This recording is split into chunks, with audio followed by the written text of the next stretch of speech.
আমাদের এই সরকারের প্রধান উপদেষ্টা ডক্টর মোহাম্মদ ইউনূসের প্রতি আমাদের সম্মান, ভালোবাসা, শ্রদ্ধা আছে। তার প্রতি আমাদের আস্থা বিশ্বাসের ঘাটতি তৈরি হয় নাই। কিন্তু যেহেতু কিছু কিছু উপদেষ্টার কর্মকাণ্ড নিয়ে প্রশ্ন উঠেছে, এমনকি গতকালকেও এই যে রাতভর যে গুজব এবং বিভ্রান্তি ছড়ানো হলো ডক্টর ইউনূস পদত্যাগ করবেন, তিনি এগুলো তার ভালো লাগছে না। এইটা আমরা যতদূর জানি অল্প সময়ের মধ্যে জাতীয় নেতা হয়ে ধরাকে সরা জ্ঞান মনে করে আমাদের কিছু ছাত্র নেতৃবৃন্দ আইন শৃঙ্খলা পরিস্থিতির তোয়াক্কা না করে গায়ের জোরে থানা থেকে লোক সারিয়ে আনতে যায়, অমুক বাসা ঘেরাও করতে যায়, এই করে সেই করে সচিব হটাও, ডিসি হটাও, এসপি হটাও, এই ধরনের যে একটা নৈরাজ্যকর পরিস্থিতি তৈরি করেছে। প্রধান উপদেষ্টা ওই সমস্ত তরুণ নেতৃবৃন্দকে ডেকে বলেছে, তোমরা সংযত হও। যেই জাতীয় ঐক্য এবং সংহতির মধ্য দিয়ে এই অন্তর্বর্তীকালীন সরকার গঠিত হয়েছে, সেখানে এই কতিপয় ছাত্র যুবক তরুণরা জাতীয় ঐক্য এবং সংহতির বিনষ্ট করে নানান ধরনের বক্তব্য এবং কর্মকাণ্ডের মাধ্যমে একটি বিভাজন তৈরি করছে, বিদ্বেষ ছড়াচ্ছে।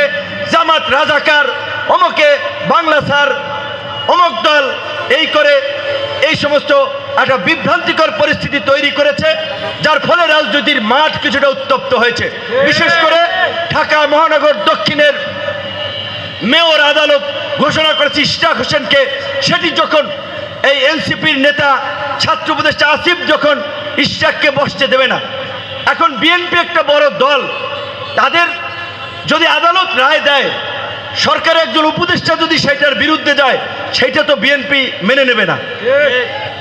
যার ফলে ঢাকায় কয়েকদিন ব্যাপী আন্দোলন হয়েছে।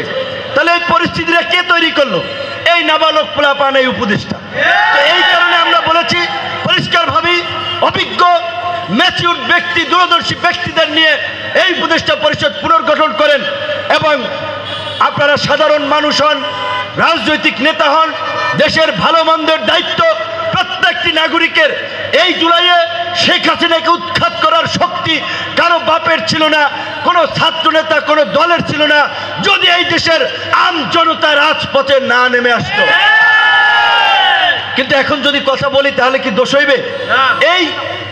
এই 2-3 দিন আগে গুলিবিদ্ধ আহত কয়েকজনকে থাইল্যান্ড পাঠানো হয়েছে। তার জীবনটা শেষ করে এই 9 মাস পরে তাকে চিকিৎসার জন্য পাঠানো হয়েছে।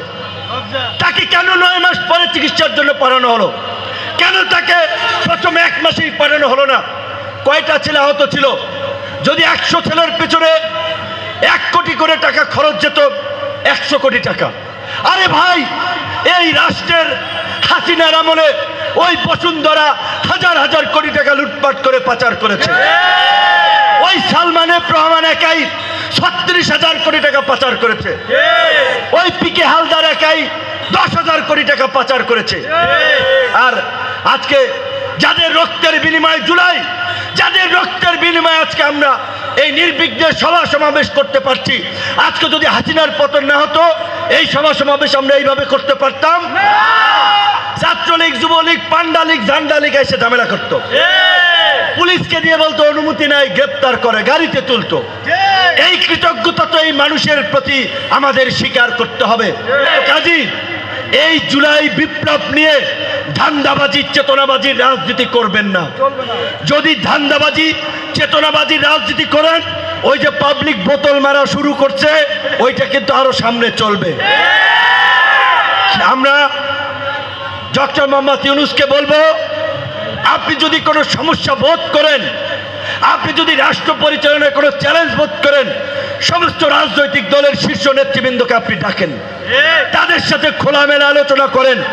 কারণ আজকে আমরা সমস্ত রাজনৈতিক দল যদি এই সরকারকে সাপোর্ট না করি, সরকার টিকতে পারবে না। তো আমরা তো সবাই রেডি, আমরা সবাই রেডি আপনাকে সহযোগিতা করার জন্য। আল্লাহর হস্তে এই সমস্ত নাবালক পোলাপানের পাল্লায় পইরা আপনি জনগণ এবং রাজনৈতিক দল থেকে দূরে সরে যাবেন না।